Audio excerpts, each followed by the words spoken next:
जी बिल्कुल, बेटियों के साथ जो बहन बेटियों के साथ जो घटनाएं घट रही है, आए दिन ये केस आते हैं आंखों के सामने। क्यों आते हैं? सरकार क्यों सख्ताई से नहीं ले रही है? माँ बाप तो अपने आप डरेंगे। माँ बाप को तो यही चाहिए कि मेरी बच्ची जहाँ भी जाए उसको पूरी सुरक्षा मिले।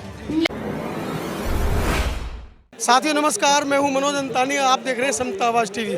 जंतर मंतर पर हूं, मेरे साथ कुछ बहुजन समाज की युवतियां हैं, गले में नीला फटका पहना है। जानते हैं क्या उद्देश्य है उनका आज का। पहले परिचय दीजिए अपना। जी, मैं ज्योति अमरोहा से। अमरोहा से। जी, अमरोहा से। आज हम इस भीड़ में जो इकट्ठा हुए हैं, हमारा मेन जो मुद्दा है, जो हमारे बड़े भाई पे फायरिंग हुई थी, तो हम उसी के हित में ये कहना चाहते हैं। सरकार से हमारी ये मांग है कि हमारे बड़े भाई के ऊपर जो फायरिंग की थी, गोली चलाई थी, उसके ऊपर सीबीआई जांच की जाए, जिससे कि सरकार ने अभी तक कोई एक्शन नहीं लिया है। हमारी मांगें पूरी होनी चाहिए। हमारे हक की लड़ाई हम जब तक लड़ेंगे, जब तक हमारे जहन में सांस रहेगी, और हम संघर्ष करते रहेंगे अपने अधिकारों के लिए, अपने हक के लिए हमेशा लड़ते रहेंगे और ऐसे ही भीड़ का एक हिस्सा बनेंगे। मैं अंशु अम्बेडकर, जिला शामली से, और हम यहाँ पर आज आए हैं बड़े भाई की सुरक्षा की मांग के लिए। जो धरना प्रदर्शन हो रहा है वो सिर्फ एक बड़े भाई को जैड सुरक्षा मिले, और जो मुख्य आरोपी है जिन्होंने बड़े भाई पर गोली चलवाई और चलाई, उन सभी पर सीबीआई जांच की जाए, और उन्हें कानून द्वारा, जो कानून में हित है, कानून के हित है, उस द्वारा उनको सजा दी जाए, ताकि आने वाले समय में दोबारा से ये घटना ना हो। क्या लगता है कि आप लोगों की मांगे सरकार मानेगी? क्या लगता है? हम हमेशा संघर्ष करते रहेंगे जब तक सरकार नहीं मानेगी, कोई एक्शन नहीं लेगी। हम ऐसे एक भीड़ का हिस्सा बनते रहेंगे। भीड़ का हिस्सा बनने का फायदा क्या है जब तक आप अपनी बात न मनवा पाए? देखिए, कहते हैं ना, जब जनता जोश में आती है ना, तो सरकार को माननी पड़ती है बात। और हम यहाँ संवैधानिक तरीके से ही सही, लेकिन धरना प्रदर्शन करेंगे जब तक ये सरकार बात नहीं माने, चाहे उसके लिए हमारी यहाँ बैठे बैठे जान चली जाए, लेकिन हम अपने बड़े भाई चंद्रशेखर आज़ाद जी को जैड सुरक्षा देकर ही यहाँ से जाएंगे। आप कह रहे हैं सरकार आपकी बात मानेगी। सरकार 2014 में पहली बार आई थी, तो उनके मंत्री ने कहा था कि हम तो आए संविधान बदलने के लिए। संविधान तो किसी के बाप में भी हिम्मत नहीं है कि बदल दें, क्योंकि संविधान के रक्षक जिंदा है अभी। बाबा साहब के बच्चे जिंदा है अभी। संसद में नहीं है आप लोग, लोकसभा में नहीं है, राज्यसभा में नहीं है, जहाँ पर अधिकार बनते हैं, जहाँ पर कानून बनते हैं, कैसे करेंगे? सड़कों पर तो है हम, सड़कों पर हम हैं, हम सड़कों पर ही उतर के, क्योंकि बाबा साहब ने कहा था कि लक्ष्य प्राप्त करना है तो सड़कों पर उतरना पड़ेगा, संघर्ष करना पड़ेगा। और यही बात है कि जितना बड़ा संघर्ष होता है हमारा, उतना ही बड़ा जीत प्राप्त होती है, और हम उस संघर्ष को कर रहे हैं और जीत भी जरूर प्राप्त होगी। महिलाएं हैं, भैया पापा डांट देंगे, घर बैठ जाओगी, काहे का अगर डांट नहीं होते तो यहाँ तक नहीं पहुँचते।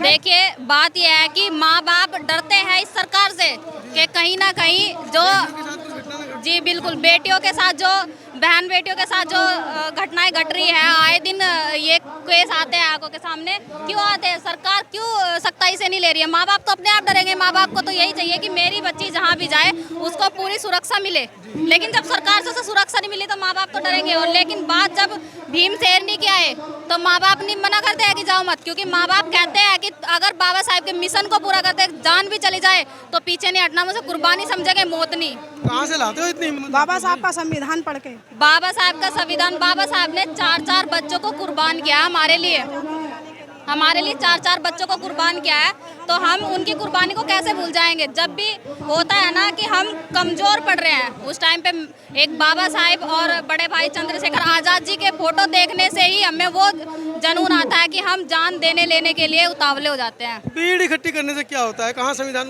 बात क्या न्याय मिल रहा है किसी को? न्याय क्यों नहीं मिलेगा? सरकार तो देखो, भोपाल में सबको पता है 24 घंटे के अंदर सरकार को बदलना पड़ा था आरक्षण को लेकर, तो अब भी बदलेगी सरकार। अब भी देनी पड़ेगी चंद्रशेखर भाई को जैड सुरक्षा, और जो हमारी मांग है, मांग भी पूरी करनी होगी। चलिए, जैड सुरक्षा को लेकर काम चल रहा है।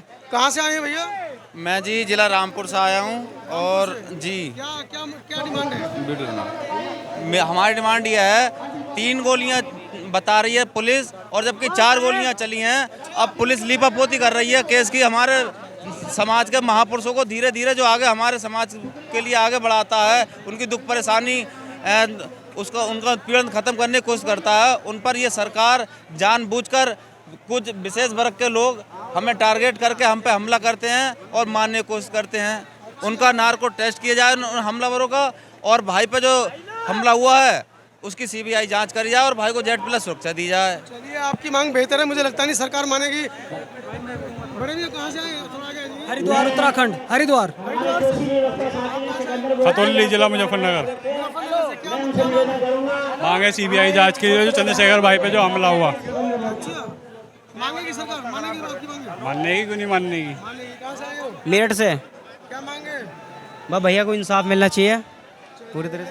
वो साथी हैं जो भाई चंद्रशेखर के ऊपर हुए आत्मघाती हमले के बाद रोष में हैं, गुस्से में हैं और सीबीआई मांग की जो डिमांड है वो लगातार कर रहे हैं।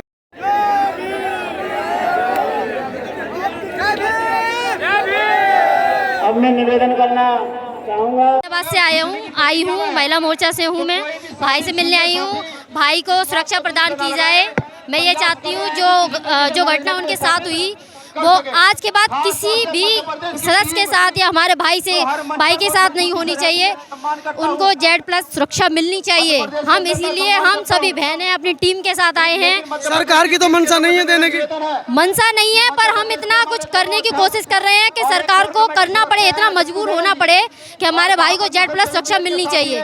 जब किसी नॉर्मल इंसान को मिल सकती है, कोई वीडियो बना सकता है, कोई कुछ भी कर सकता है, उसको मिल सकती है, तो हमारे भाई को क्यों नहीं? भाई तो हमारे चंद्रशेखर राष्ट्रीय अध्यक्ष हैं, बहनों के, दलितों के, सभी के मसीहा बन रहे हैं। मतलब हर जगह उस जगह जाते हैं जिस जगह एक बहन को, एक बेटी को, एक भाई को जरूरत होती है, हर उस जगह जाते हैं।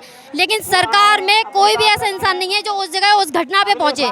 मेरे भाई, मेरे बड़े भाई चंद्रशेखर रावड़ हर जगह, हर उस जगह पहुंचते हैं जहां उनकी जरूरत होती है। और आपकी बात क्यों माने? वो उनके बाबा कह रहे हैं आप खाली प्लॉट हैं। बागेश्वर बाबा कह रहा है जो मंगलसूत्र नहीं पहनती वो खाली प्लॉट होती है।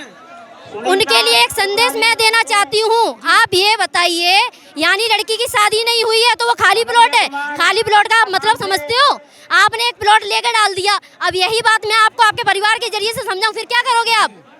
यानी दूसरे की लड़की है, गलत है, सब कुछ है। लेकिन आप तो गुस्सा हो गई, वहाँ पे लड़के ताली बजा रहे थे। तो लड़के तो ताली है, औरतें उन्होंने ना तो बाबा साहब को पढ़ा है, ना शिक्षा इतने अच्छे से की है उनके बारे में जाने। आज जो महिलाएं हमारी खड़ी हुई है, इस तरीके से खड़ी है, यहाँ हर कंधे से मिला के खड़ी हुई है, तो वो मेरे बाबा साहब की देन है। उसके बावजूद लड़कियों को नंगा घुमा रहे। तो ये तो आज सरकार में यही चल रहा है ना, लड़कियों को, बहनों को, बेटियों को, भाइयों की आवाज इसीलिए तो दबाने का काम किया जा रहा है। और करी क्या सकती है सरकार? क्या 2024 में क्या करोगे? क्या 2024 में क्या करोगे? हम भाई को इतना सपोर्ट करेंगे कि हम चाहते हैं भाई की सरकार आए, हमारी सरकार आए, बहनों को सुरक्षित हर जगह घूमने, जैसे कि जब हमारे बाबा साहब ने हमें इतना अधिकार दिया है, हम हर जगह सक्षम हर तरीके से घूमना चाहते हैं, घूम सकते हैं। तो ये संविधान में लिख चुका है, किसी के बाप में भी दम नहीं है कि संविधान को बदलने की कोई हरकत कर सके।